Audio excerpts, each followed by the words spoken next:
Hi, listeners. Stories have so much power, and so does whoever controls the narrative.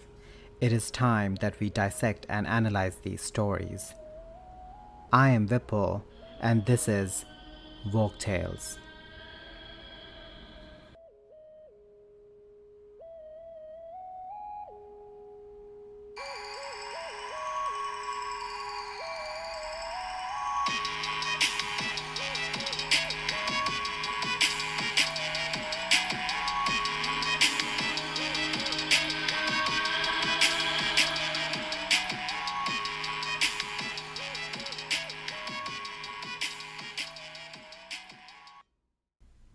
Hi, everyone.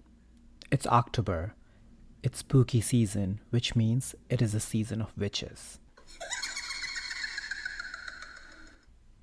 Witch is a word with serious baggage. It is a cackling caricature beside a gingerbread house in the children's picture book. It's a tradition of the fantasy genre. It is a perennial Halloween costume, complete with broomstick and pointy hat. It is an insult that gets thrown at female politicians, and a dangerous accusation once leveled against peasants and queens alike.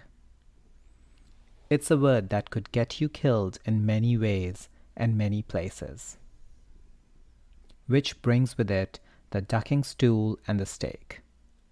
Which is a storybook, and power fantasy, and belief, and crime, and slur. Witches are an integral part of the fairy tale world, so for October I bring you stories with witches in them. And today's story is from Papua New Guinea, called Tauhau and the Witch. On that note, it's story time. The story begins by introducing us to Tauhau, a hero armed with a magic disc that allows him to see what other people cannot, and to change his shape however he wishes. It is the sort of possession that gives you confidence, which is why he decides to take a day trip to an island where nobody else ever goes. Nobody, because nobody ever comes back. Tauhau thinks it's time to change all that. Arriving on the island, he searches for any trace of another living creature, but finds none. It's a bit of an anticlimax. It being such a hot day, Tauhau curls up under a tree to take a nap, only to be attacked by a swarm of mosquitoes. At least, they look like mosquitoes. When Tauhau takes up his magic disc, however, they are revealed as black bats with unearthly gleaming eyes. Tauhau promptly changes himself into an ant and hides under the disc. And when the bats go for the disc, its edges turn so sharp that they are forced to retreat. The bats who are most badly wounded turn, unexpectedly, into black stones. The others hide and wait. Tauhau, nothing daunted, goes back to sleep. The remaining bats turn into trees and coral rocks and come creeping closer and closer. Tauhau is woken abruptly by the fierce nudge of his magic disc. He blinks at the trees. They stop moving. He looks at the rocks. They stop moving. Tauhau is more amused than intimidated.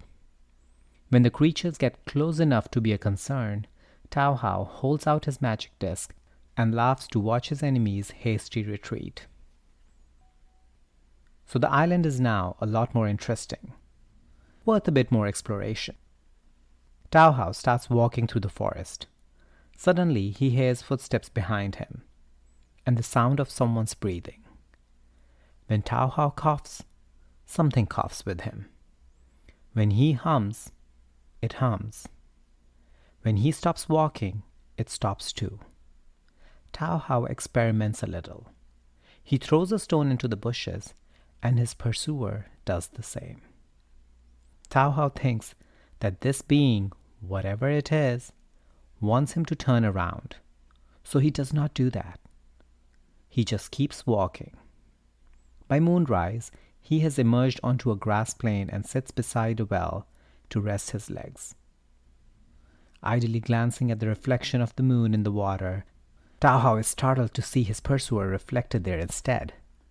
A thin, ragged old woman who is pointing and grinning at him. Tao Hao finally turns to look.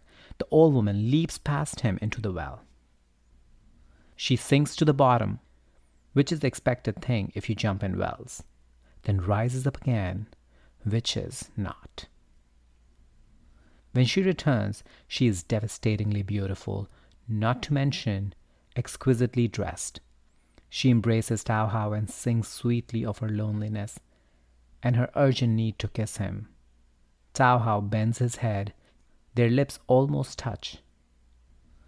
Fortunately, his disc intervenes, jumping into his hand, and as it does so, Tao Hao hears the wailing of spirit voices, warning him of doom. This woman is why none of the men who came to the island ever came back again. Tao Hao hits her in the face with his disc and pelts off as fast as he can. Returning to the form of an old woman, the witch comes snarling after him, lashing out with clawed hands. With every step she grows taller and her voice grows louder, until she is taller than the trees and screaming like a gale. Tao Hao manages to keep just ahead of her, plunging down the beach into his canoe. When he looks back, he sees a vast shadowy shape of her pacing at the water's edge and shrieking furiously. But she cannot reach him, and Tao Hao returns home unscathed. The end. I realize this witch is very frightening, and that she's killed a lot of people, and that she turns into a giant when she's angry. And none of those are good things. But I have to admit, I'm kind of pleased she gets to keep her island. On that note, bye for now. Let me know your thoughts on the story and our discussion by emailing me on woketalespodcast@gmail.com or through social media at woketalespodcast on Instagram and woketalespod on Twitter.